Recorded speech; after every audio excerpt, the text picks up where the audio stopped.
Bismillahirrahmanirrahim. Assalamualaikum warahmatullahi wabarakatuh.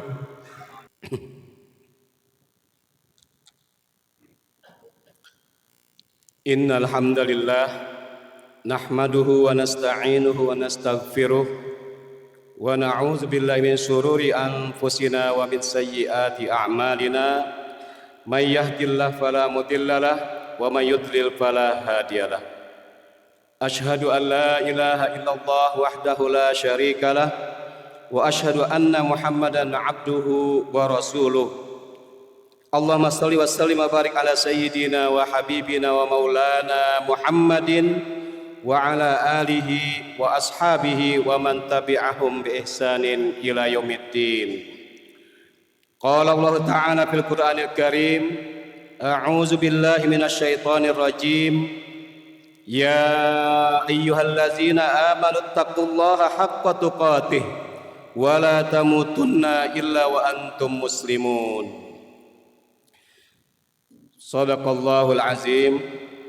Fa ya ayyuhal muslimun usikum wa nafsi bitaqwallah wa ta'atihi la'allakum tuflihun. Amma ba'd.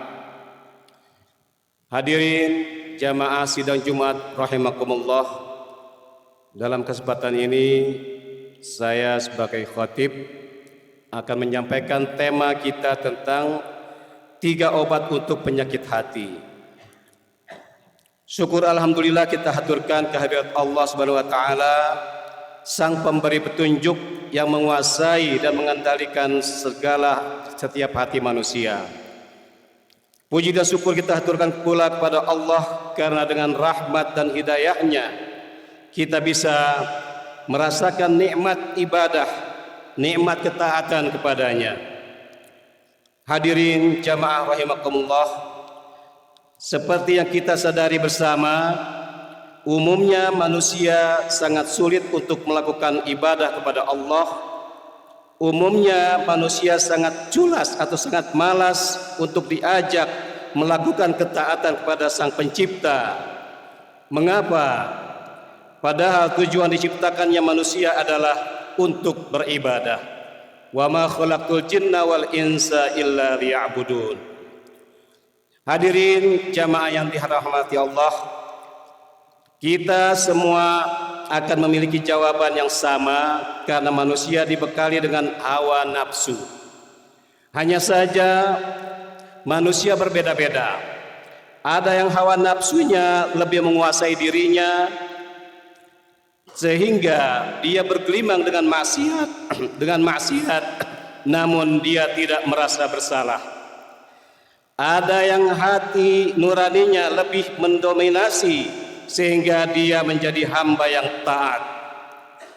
Kaum muslimin yang dimuliakan Allah, jika kita perhatikan, sejatinya iman, Islam dan ketaatan kepada Allah adalah sebuah kenikmatan.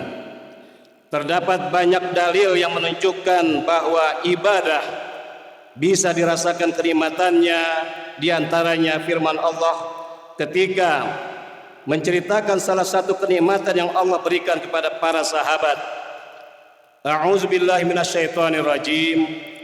Wa'lamu anna fikum Rasulullah la yuti'ukum fi katsirin minal amr la'anattum walakinallaha habbaba ilaikumul iman wa zayyanahu fi qulubikum wa karih ilaikumul kufra wal fusuqa wal isyan ulaika humur rasyidun.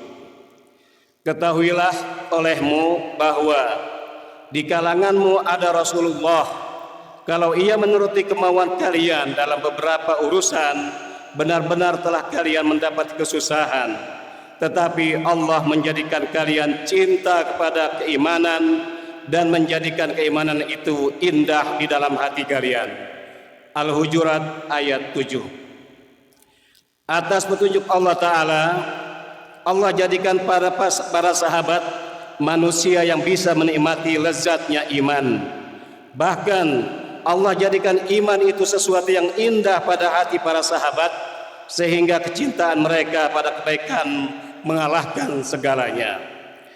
Kemudian dalam sebuah hadis dari Abbad bin Al-Muttalib, Abdul Muttalib radhiyallahu anhu, Rasulullah sallallahu alaihi wasallam bersabda, "Zaqa ta'mal iman man radhiyallahu billahi rabba wa bil islami dina wa bi Muhammadin rasulah." Akan merasakan nikmatnya iman orang yang ridha Allah sebagai Rabbnya, Islam sebagai agamanya, dan Muhammad sallallahu alaihi wasallam sebagai rasulnya. Hadis riwayat Muslim, Tirmizi dan yang lainnya. Hadirin jamaah rahimakumullah. Dalam hadis di atas Rasulullah sallallahu alaihi wasallam menyebut 3 kriteria. Orang yang mentauhidkan Allah dengan sepenuhnya sebagai bukti dia ridha Allah sebagai Rabbnya, kemudian dia menjadikan syariat Islam sebagai aturan hidupnya, sebagai bukti dia bahwa Islam sebagai agamanya, dan dia mengikuti petunjuk Rasulullah SAW dalam hidupnya. Orang yang memiliki 3 kriteria ini akan merasakan lezatnya iman.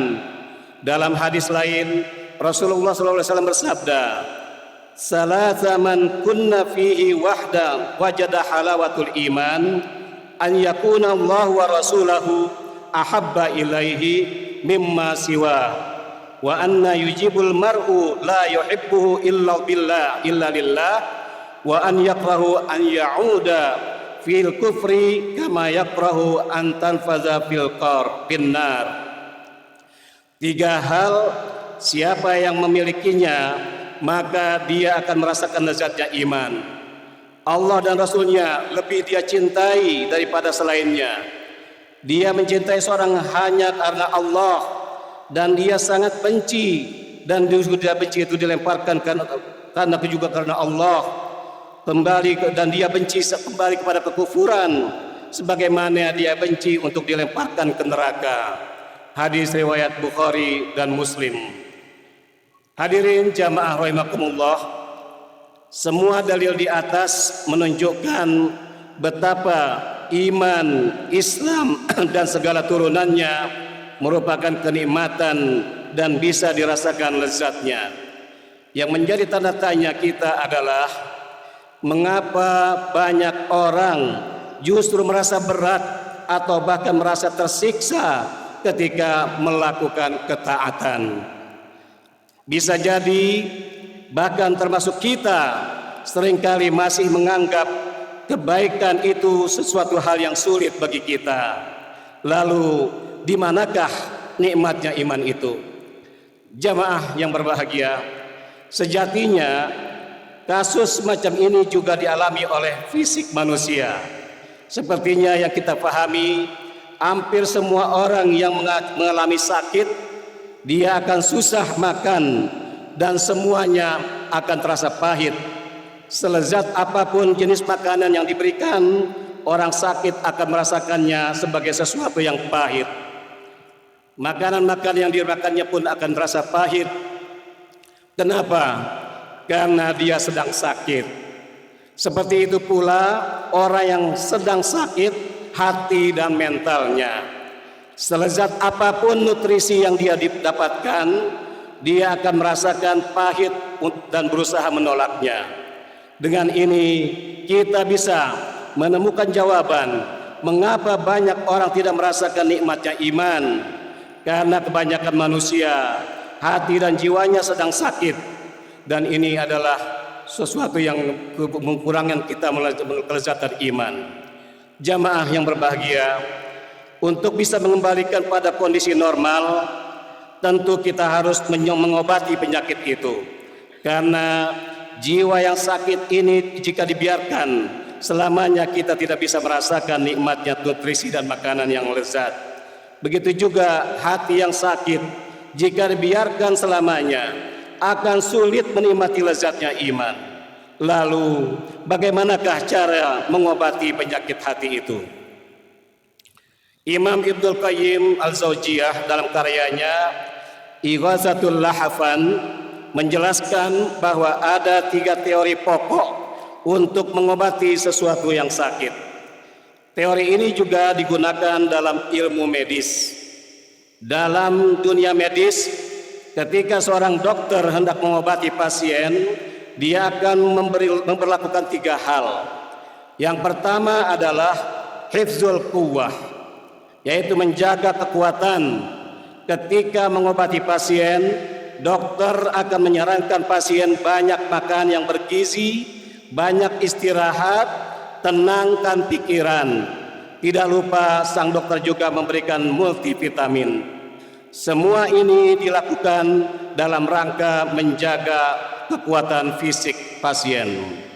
Ibnul Qayyim juga menjelaskan, orang yang sakit hati, salah satu upaya yang harus dia lakukan adalah menjaga kekuatan mentalnya dengan ilmu yang bermanfaat dan melakukan berbagai ketaatan. Hatinya harus dipaksa untuk mendengarkan nasihat dan ilmu yang bermanfaat, dan juga serta mendekatkan diri dengan Al-Quran dan Sunnah. Serta fisiknya juga dipakai untuk melakukan ibadah dan ketaatan, karena ilmu dan amal merupakan nutrisi bagi hati manusia. Rasulullah SAW dalam hadis riwayat Bukhari memisalkan ilmu sebagaimana hujan di atas buat hati manusia, sebagaimana layaknya, karena hati manusia butuh nutrisi yang berupa ilmu. Yang kedua adalah al-himayatul anil muadzi, melindungi pasien dari munculnya penyakit yang baru atau sesuatu yang bisa mempengaruhi sakitnya.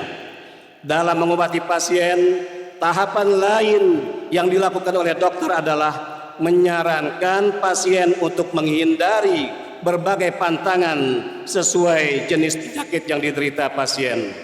Hal ini sama juga berlaku untuk penyakit hati.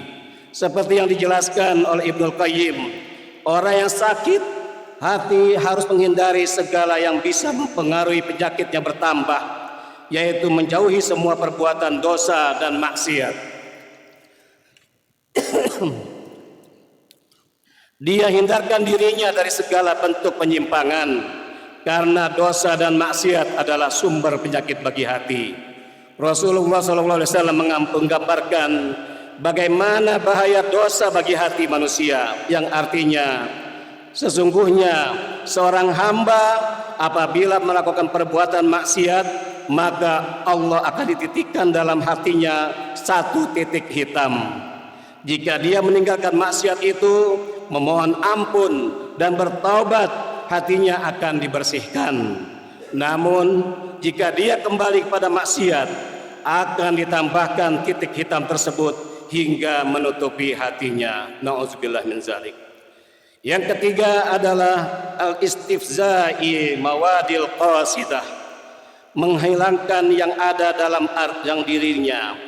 Tahapan terakhir setelah dokter memastikan jenis penyakit yang diderita oleh pasien, dokter akan memberikan obat untuk menyerang penyakitnya, obat yang menyerang penyakit itu.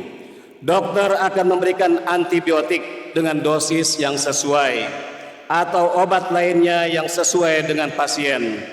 Di bagian akhir keterangannya untuk pembahasan ini, Ibnul Qayyim menjelaskan bahwa cara untuk menghilangkan penyakit yang merusak hati adalah dengan banyak bertaubat, beristighfar, memohon ampunan kepada Allah. Jika kesalahan itu harus ditutupi dengan membayar kafarat, maka dia akan siap membayarnya. Jika terkait dengan hak-hak orang lain, dia pun siap untuk meminta maaf kepadanya. Rasulullah SAW menggambarkan, at-taibu minadz-dzamb kaman la dzambalah. Orang yang bertobat dari satu perbuatan dosa seperti orang yang tidak melakukan dosa itu. Hadis riwayat Ibnu Majah. Hadirin jamaah rahimakumullah, obat yang diberikan seorang dokter akan berbeda-beda sesuai dengan jenis dan tingkat penyakit yang diderita pasien. Dokter akan memberikan penanganan lebih ketika sakit yang diderita pasien cukup parah, bahkan sampai harus rawat inap di ICU dan dengan rentang waktu yang berbeda-beda. Pemberian obat tanpa batas waktu termasuk treatment operasi atau amputasi. Sama halnya dengan mereka yang sakit hatinya, jika penyakit-penyakit yang diderita sangat parah karena pelanggaran yang dilakukan adalah dosa besar, syariat memberikan treatment sampai pada taraf hukuman mati seperti cambuk, potong tangan, kisos, denda dan yang lainnya. Sebagaimana Anda tidak dibenarkan untuk menuduh dokter kejam karena melakukan bedah operasi atau amputasi, Anda juga sangat tidak dibenarkan menyatakan Islam kejam karena memberikan hukuman kematian atau potong tangan. Wallahu a'lam bishawab. Semoga Allah melindungi kita dari segala penyakit hati yang berbahaya dan menjadikan hati kita hati yang sehat, yang bisa merasakan lezatnya iman, Islam dan amal soleh. Barakallahu li wa lakum bil Qur'anil Karim wa nafa'ani wa iyyakum bima fihi min ayati wa dzikril hakim. Aqulu qawli hadza wa astaghfiruh innahu huwal ghafurur rahim.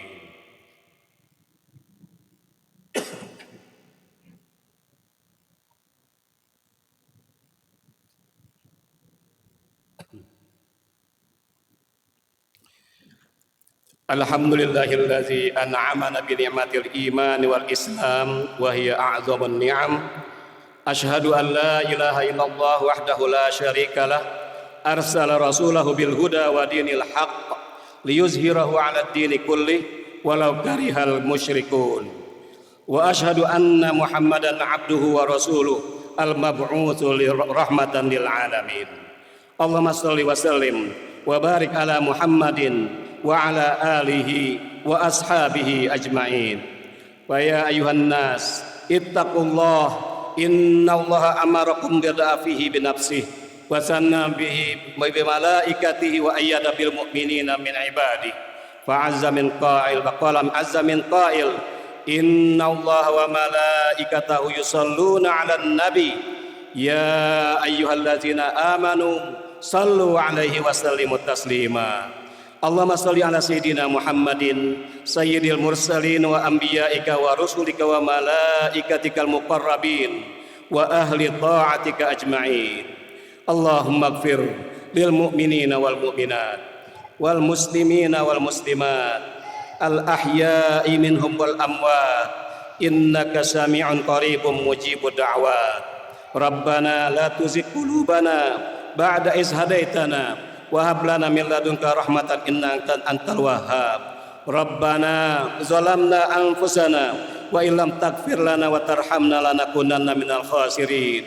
Allahumma ansur Islam wal muslimin wa azil Islam Allahumma ansur Islam wal muslimin wa azil syirka wal musyrikin. Rabbana hab lana min azwajina wa dzurriyyatina qurrata a'yun waj'alna lil muttaqina imama. Rabbana taqabbal minna innaka antas sami'ul alim wa tub 'alaina innaka antat tawwabur rahim. Rabbana atina fid dunya hasanah wa fil akhirati hasanatan wa qina 'adzabannar.